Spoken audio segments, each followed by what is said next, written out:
the initial change, it's just been, I mean, a frustrating year with injuries, not just to Caitlin, but obviously to Caitlin. DB ultimately ends up leaving. And so that, you know, we already talked about how you need time to gel, you need time to build chemistry. So how frustrating has it been that the chemistry is just, it's like start, stop, start, stop. It's definitely been a struggle.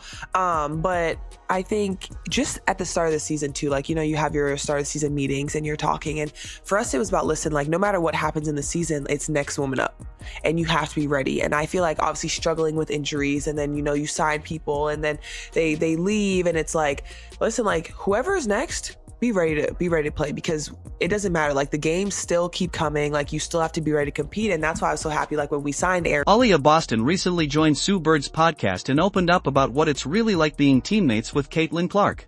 Her comments were direct, honest, and far from the usual polished PR answers. Boston talked about the huge pressure that comes with Clark's arrival. It is. Obviously, you never want people to get injured, but the reality is you have to have that mindset and it gives other people opportunity, floor off the floor. And I saw you talk on your own podcast about like the spacing and how different it is. But when you're entering a game, like your mental prep, how does it change? Because it's two different systems essentially. It is. Honestly, like when C is on the floor, I'm like, listen, be ready to run. Be ready to get out. Be ready because she's looking. She's looking. Going. She wants to play fast.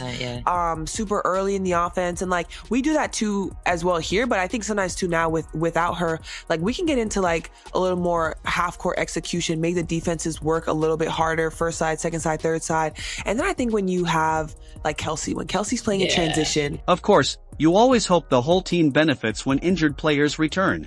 But the real question is, how does all of this actually affect Caitlin once she's on the floor? So entering year 3 for you, just you said, it's a lot of change. Yes. You have a coaching change. You have it's a big free agency year. And really overnight, what that big free agency year was, or big change was expectation. Yes. So you guys went from like this up and coming, where it's like you're getting to know each other, to now it's like, oh, they could win the whole thing. Yeah.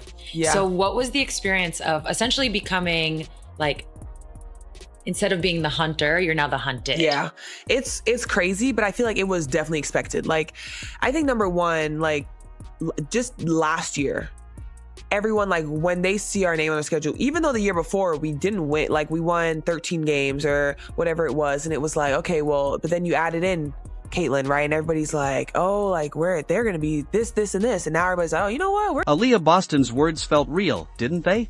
They weren't polished or scripted by a PR team.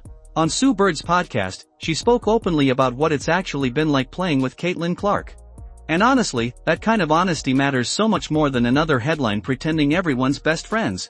Everybody's like, yeah, like they got, for us, we always think like you have to approach every season with like, we're winning this whole season. So that was our mindset. And I think when you look at expectations, once again, expectations come from everyone outside. Cause like in our circle, we know exactly what we want to do. We also understand that it's a process. We understand that new faces, new coaches, like different style play for people joining us. It's like people need time to figure it out once again. But when you do figure it out, it's going to be scary. And I feel like that's what it was for us. And that was our approach. And we're still like, listen, we are coming here to win this thing. Like that's what it is. And that's not going to change no matter what. Boston's perspective hits hard because she's living it every day. Caitlin Clark has been labeled the future of women's basketball, a highlight machine and ratings magnet for ESPN. That kind of attention follows you everywhere, whether you're checking your phone or stepping into a packed arena. Boston made it clear, Clark brings massive attention and even bigger expectations to every single Fever game. But Boston isn't some bitter teammate looking for sympathy. She's already an all-star, the 2023 Rookie of the Year, and the cornerstone of the Fever before Clark even arrived. Still, once Clark came to Indianapolis, everything changed. Suddenly, every missed shot was replayed online. Every awkward possession became a debate. And every win or loss was broken down with the intensity of a playoff game. Signed Ari. I felt like that was like amazing for us because obviously we couldn't predict C being out for this long at least. And so it's like having someone in that runs the point well, can call her own number, I think honestly has been like our biggest blessing. Obviously now with Bibbs, like she's coming in, she's able to stretch the floor. It's like, I think no matter what, everything is for a reason, right? And that's kind of our focus is, listen, like whatever happens, but whoever is here in our circle, listen, like we're here to hoop. Yeah. And that's how we're going to play. And so I feel like that's just been our approach. Like it hasn't been perfect. There's definitely been injuries. That's where Boston's honesty really stands out. On Sue Bird's podcast, she explained that the pressure doesn't just fall on Clark, it falls on the whole team. If Clark is seen as the savior, then whenever the Fever struggle, the blame spreads quickly, and teammates like Boston are left carrying that weight too. She is moving, she's making the right read, and it's like, listen, and she's scoring the ball at a very high level. And so I think, it's a little bit both, like once again, like when she's on the floor, like she's looking to get up, people can be like, listen, I don't need to outlet because I know once we rebound, we're getting it up. But I also think it, once again, it's like puts people on their toes because they're like, whoa, I need to find Kelsey in transition. I need to find Ari now. Like we got to find Sophie and Lexi knocking down threes. Like it's different, but I think everyone is once again finding their own rhythm and that we just. Here's the key point. Boston reminded everyone that she and Clark had never played together before this season. Yet fans and critics immediately expected perfection, as if she should already know Clark's timing, vision, and tendencies without months of experience on the court. Boston put it plainly, we weren't given that grace period of like getting to play with someone you've never played with. In the NBA, we constantly hear that chemistry takes time. When LeBron James teamed up with Dwayne Wade and Chris Bosh in Miami, it took nearly a full season for them to really click. But with Clark, people flipped the script. If the Fever weren't playoff ready from day one, the narrative was that Boston and the team were underperforming. Boston clearly found that frustrating, but she handled it with calm and maturity. She didn't rant or blame anyone. She simply said the team was still learning and needed space to grow. Remarkable poise for someone who's only 23. Yeah, what is it about them that they're doing that? It's just the best sports team. Like I don't know any other way to put it, but when it comes to us, when it comes to the Pacers, when it comes to sports in general, they show up and they're loud. Yeah, no, being there definitely was just like a palpable vibe to like the whole city. I love that the city's kind of on the smaller side, so everything was. The conversation then shifted to how Boston's chemistry with Clark has grown. She admitted the early months were rough. There were passes she wasn't ready for and plays where she didn't read Clark's intent quickly enough. And of course, social media jumped on every mistake, clipping bad possessions, adding sarcastic captions, and declaring that the Fever couldn't work together. But Boston didn't deny those struggles. Instead, she explained them. Over time, she started to learn Clark's rhythm.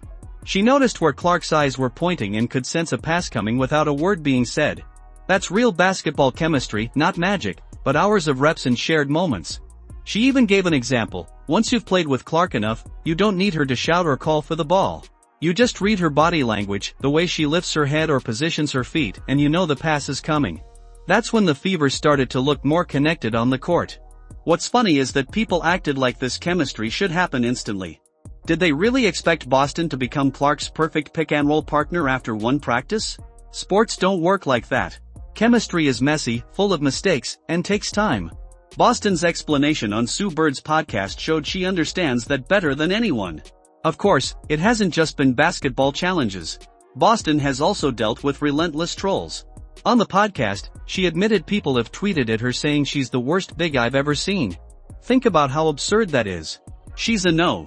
1 draft pick, rookie of the year, and an all-star, yet some random person online feels qualified to call her trash.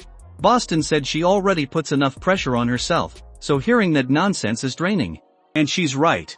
What stands out, though, is that Boston isn't afraid of accountability. She admitted things weren't smooth early on.